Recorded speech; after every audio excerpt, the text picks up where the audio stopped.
invitaría a todos en xeral a que visiten isto. Despois, o contido, pois creo que merece a pena, porque a obra de Manuel María ten un recorrido desde moi novo hasta os 75 casi anos que falleceu,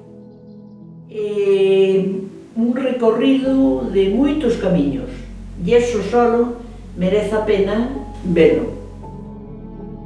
Pero me parece que é importante ver isto e facerse unha pregunta. Manuel María, sin Galiza, podría escribir isto? Eu casi lles faría ese test.